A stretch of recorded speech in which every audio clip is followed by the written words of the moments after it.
great time, and when you have a guest like the next one that we have, oh man, it only gets amped up. That's how I feel about Alois Terry Leiter, known to people that aren't his friends as Al Leiter. You call him Alois? That's his real name. And you call him that? Al once told me that when he was a player, if people were yelling Al, Al, Al from the stands, he wouldn't turn around. But if somebody said Alois, he knew it was somebody that knew him well. Al, is that true? So it's mostly true. I would turn around periodically, of course, but when you're running in after BP or say you're around the batting cage and you're doing your thing, sure, here and there, and people, Al, bring the ball, hey, throw me a ball, Al. But if somebody says Alois, then it's like, wait a minute. All right, my family calls me Alois. Guys, people I grew up with call me Alois. What kind of name? What is Alois? It's a German name. It's Austrian. Yeah, it's from my father's side. I've got Czechoslovakia, a place called Breslav, which is now part of the Czech Republic, but right where Slovakia and the Czech Republic separated. Al was a character in The Sound of Music. You don't realize that. I remember seeing you. I remember seeing you gallivanting and dashing through the green hills. Yep, absolutely. He can sing all those songs. Now, Al, are you nervous at all? Tomorrow is a big center stage, and I'm betting a good bit of money to some people that I will get you to cry. Do you think that it will happen? So, one, I told Woody and Flip, I hope Michael doesn't make me cry, because I will dive across that stage and tackle you and punch you right in the face. Oh, that makes it even better. pull a Jim Rome. What was it? Everett. Jim Everett. Yeah. Everett, yeah. The quarterback. Listen, it's going to... No, first of all, thanks to Woody and Flip and everybody else that have thought me as being worthy. I love that show. I'm not kissing your you-know-what. Right. I've always enjoyed it, and you know that. I think you do a great job, and I've always enjoyed it. So, to be honest, it's going to be a little bit awkward, because you know me very well, Michael. Very well. Probably. See, but we have a rule at Center Stage putting the show together. Don't ask questions you don't know the answer to. I mean, we research you so thoroughly, I'm going to know the answers, but I'll follow up on anything interesting you have to say, and I believe that at the 21-minute mark, you will cry. I hope not. Now, but, Al, a lot of people saying, the Yankees are a World Series team, and I think they have the possibility of that, but even with the addition of Stanton, I still think they're behind the Astros. What's your take? I agree. Listen, for as great as Stanton is, and NL MVP and unbelievable numbers last year, certainly. How do you dismiss a team that is on the rise? A core of young players as good as anybody in baseball the last 8, 10, 12 years, the Astros, that is. They broke it down and built it up. And then, by the way, we trade for Justin Verlander, who was almost perfect down the stretch and through the playoffs, and he's your number 2. And then let's go out and get Garrett Cole, because he hasn't been quite as consistent as everybody had thought. Maybe a new place other than Pittsburgh, and he'll be sitting in as our nice 3. And Lance McCullers Jr., you're our 4. It is really solid. That is a very good team. They're only getting better. I mentioned the young players.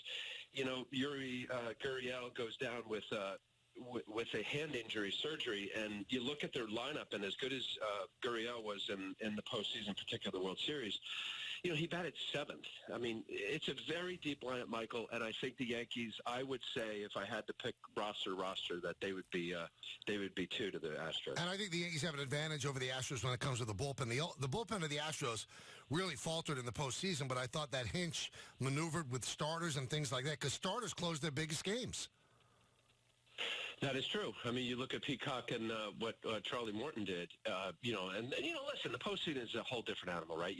You can pull guys with a shutout with 1 hit and 78 pitches in the 4th inning. You can't do that during the regular season, or you'll literally burn out every single guy that you have in the bullpen and call them up. Although teams now, which I'm not too happy about, I guess, as a guy who watches this, they use the roster so well now by a guy pitch an inning or 2, and he's got options. They send him down to AAA and bring up somebody else. So you see that a lot more.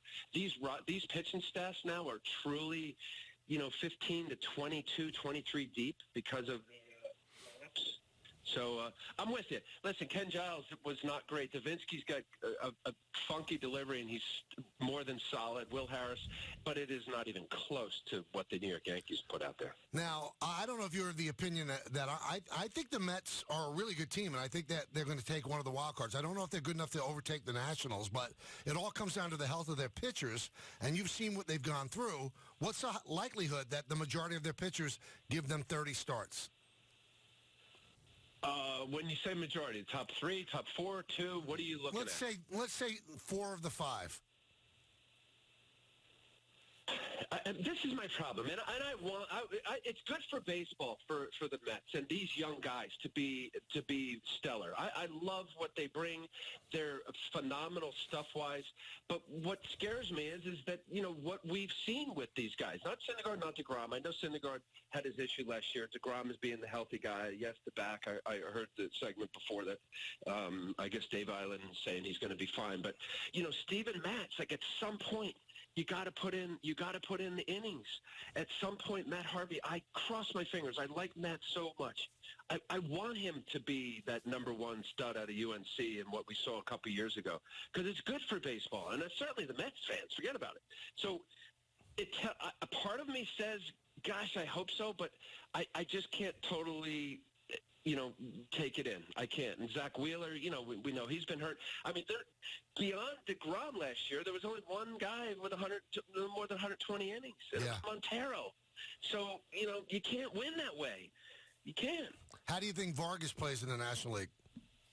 I think Vargas, he's sneaky. I mean, this guy, he doesn't throw hard. He turns the ball over. I think it is a fantastic compliment. And he'll really be good for Steven Matz if Matz is, assuming he's healthy. Because when you have another guy in your rotation, he's been around a while, and, he's not Tom Glavine going to the Hall of Fame, but here's a guy that knows how to pitch, an exceptional changeup, really changes speeds well. It's for all of the and Matz to see a Vargas when he will excel and dominate and throw his 7 scoreless, if assuming he gets that shot as the 5th starter, who knows how that plays out with, I don't know, is it Lugo, is it Wheeler, or I don't even know if Gazoman.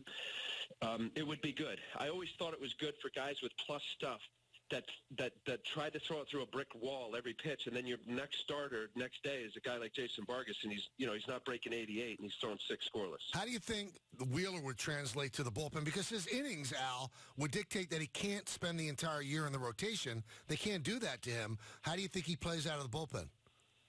I think that's very plausible. I really do, because, listen, the injuries and knowing what everybody in baseball loved about his great arm and sink and velocity. But if it's a matter of I can only get 15 to 25 pitches out of him appearance, think about what the Yankees did with Chad Green last year, which I thought was fantastic, an unbelievable season. I know in the heart of hearts, I think there's people in that organization who would love to see how he would do as a starter. But, I mean, he came in just as dominant as any reliever. Forget about just with the Yankees, but in baseball. But they really took care of him. It was, he wouldn't go more than 2 innings, always making sure that he had ample days off.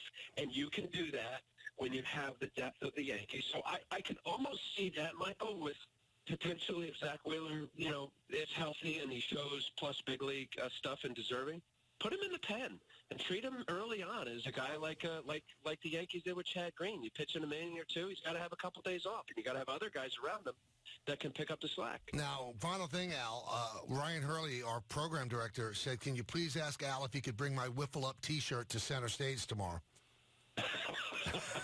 Oh, jeez. Don't tell Ryan, but I don't know where that shirt is. Oh, no. I hope he's not listening. He is listening. Oh, my God. But he's going to be crushed. I know. It was this old wiffle ball.